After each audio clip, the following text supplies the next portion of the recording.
This is really an extraordinary hidden history of your grandmother. Yes. And I want you to say her name. Ada Doss Campbell.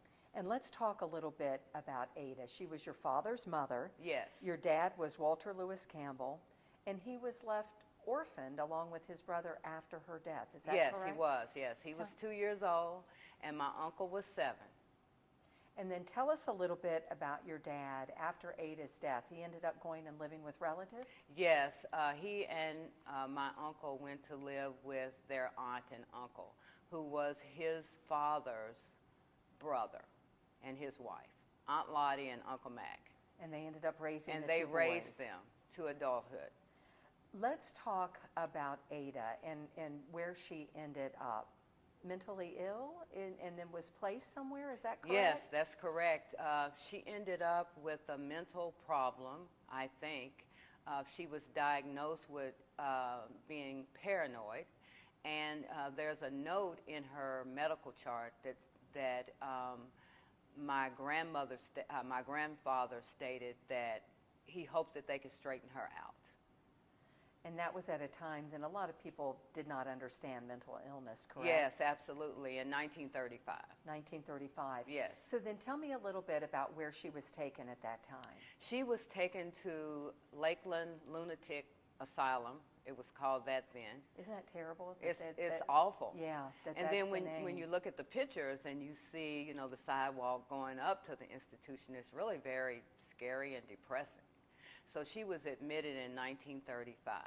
That later turned into Central State, right? It turned That's into how people Central would State. know Yes. what it was. So tell me a little bit about how long she was there, and then she became ill with pneumonia, correct? Yes. She was there for 5 years, and she became ill. But in looking at some of her notes, it said that she wasn't very sociable. So I was thinking about that as a mother and having a 2-year-old and a 7-year-old that you haven't seen in 5 years. And I don't think I would be very sociable either, right? Mental illness or not. So yes, she did get pneumonia, and she ended up dying there in 1940 at the age of 43. At the age of 43. Mm-hmm. And something struck me so much. You ended up finding a note, right, from the doctor, yes. I'm assuming, who took. And tell me what that note said. Well, what had happened is my grandfather, her husband, had written a letter and asked if he could come and see her. In the letter, he also said that her mother wanted to bring her home and take care of her. And so the administrator wrote him and told him that it wasn't possible. So they denied that? They denied that and said that he couldn't come and see her, and she wasn't able to come home. So she ended up passing away there. But when you read the note of how she died, tell me a little bit about that note. The note said that the patient was given no medicine. She was sent to bed over the weekend, that she died in the early stages of her illness of professional neglect. And it said that in the note. It said that in the note that was written in 1940. Were you stunned to read that? I think that's what really, when you sent me that, and I saw that it was just so matter of fact, it was professional neglect, she passed away, end of story. End of story. And the note also said that she was cooperative up until her death. And so I was stunned that somebody would write that. I couldn't believe my eyes, because I know nobody would write that today, probably, in a medical record that, you know, could be subpoenaed and the family could receive it. And I thought it was mistreatment because she was African American during Jim Crow. That who really cared about an African American woman during that time, and also a woman, because many gender, women, gender race, and race, and class. All of the above. Did your dad ever know what happened to his mother? He never knew. What they told him is that she was admitted to the hospital, and then sadly she died. And he thought, from his letters, he thought she died in 1937, but she didn't. She didn't die until 1940. So I think that this is what Aunt Lottie and Uncle Will told he and my uncle, Maybe to protect. to protect them. Because you know there's a stigma now around mental illness, and you know there was a stigma then. So your father has since passed away. Yes. He died really not knowing the full story about what happened to his mother. Is that what got you involved? That when did this click with you that you felt, I have got to get to the bottom of what happened to my grandmother? Well, I'd heard the stories when I was a teenager, and he didn't know his mother, and he was sad because he wanted to find her grave. But when he passed in 1982, never knowing about, what happened, that's really what prompted me to start to do the research.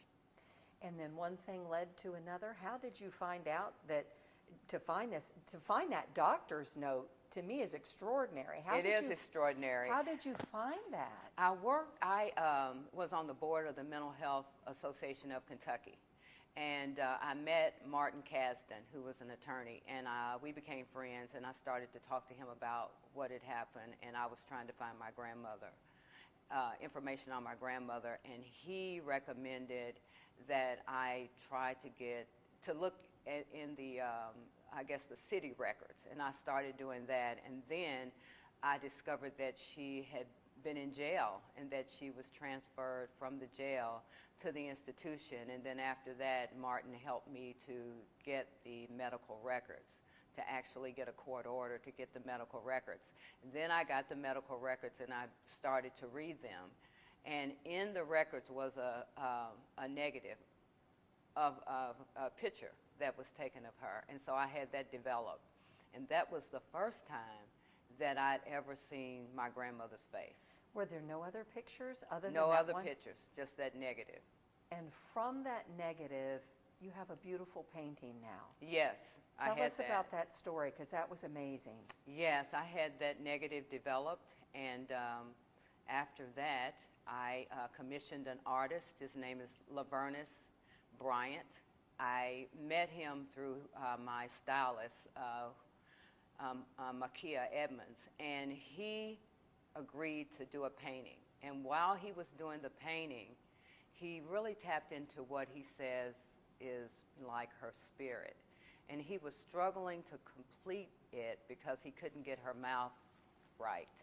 And so Makia called me and asked me to light a candle and to just whisper or tell Ada's spirit that she now has a voice. And I did that. And about an hour after that, he was able to finish the portrait. And the portrait really does embody her spirit. It looks exactly like the picture, but the energy around it is different. It's powerful. Yeah.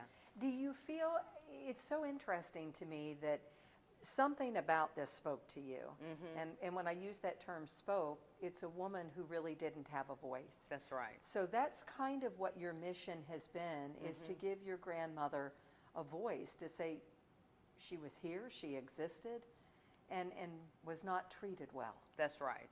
Exactly. So do you feel any connection now? I mean, I mean, it sounds like it's had a profound impact on you, and there is a connection. There Does is she absolutely. Speak to you? Yeah, well, I think she does.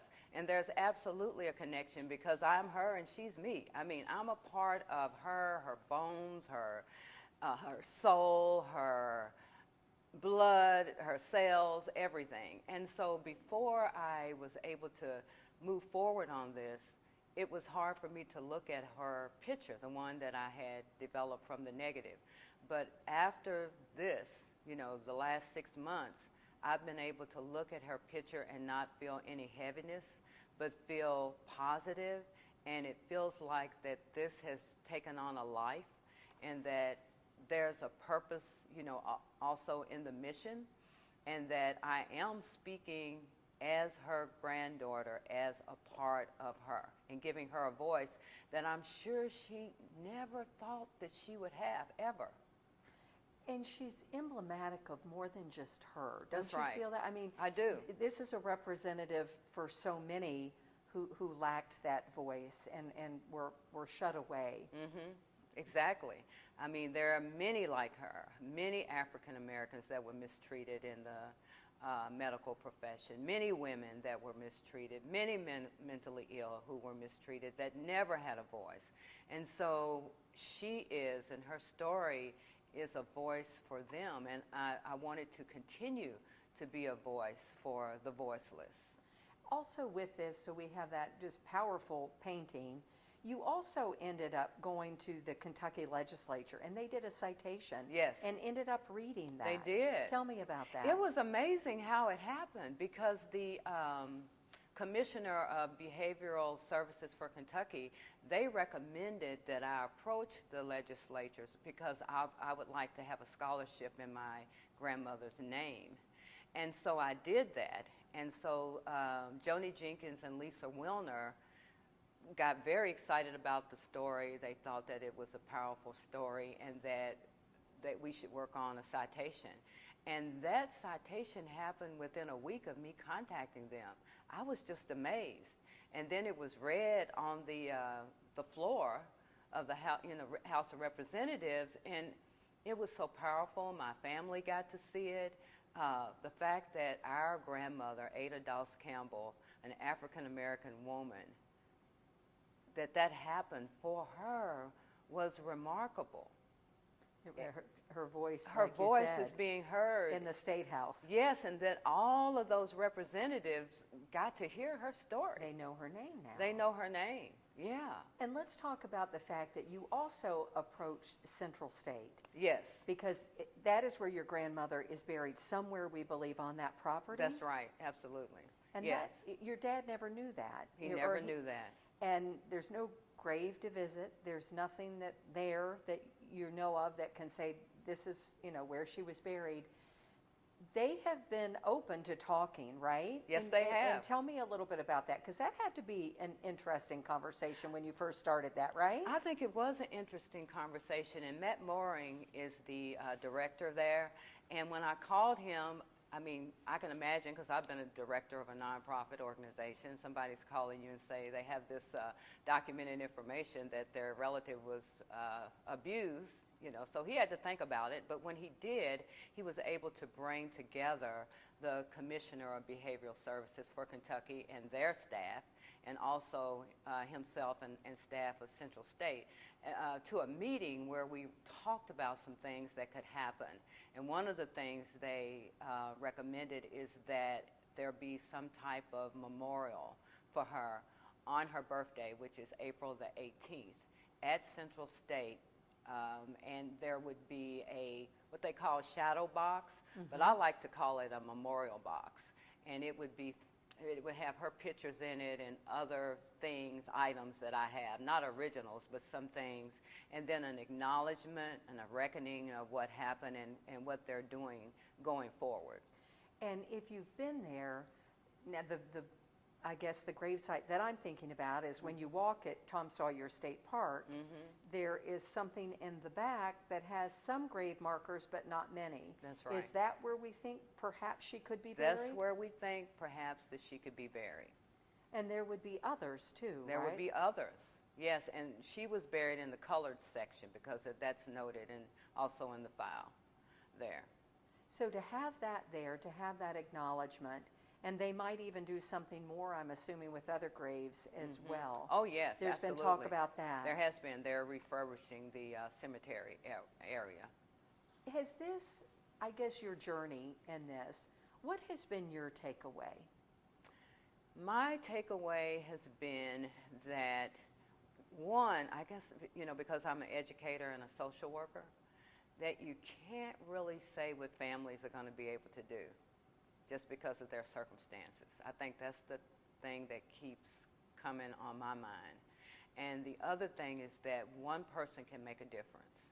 And so if something tragic has happened to a family member of yours, even if that family member is not here anymore, you can still give them a voice.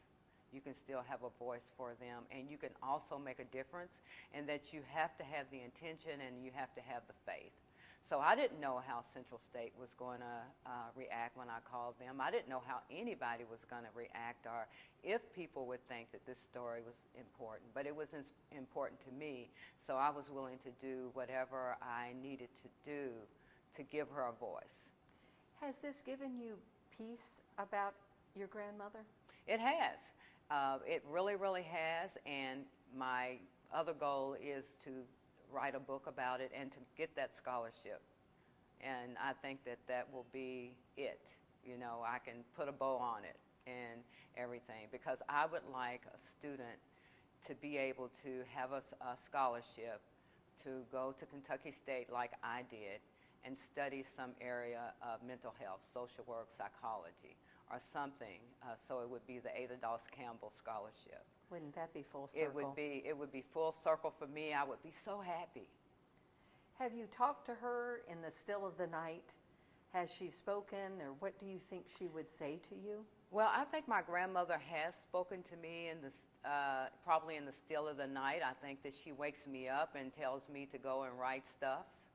And I just think that. There's no other reason for me to get up at 4 o'clock in the morning and think about things that are related to her. And I want to just end this interview one more time with you saying her name. Ada Doss Campbell. Thank you so much. Thank you.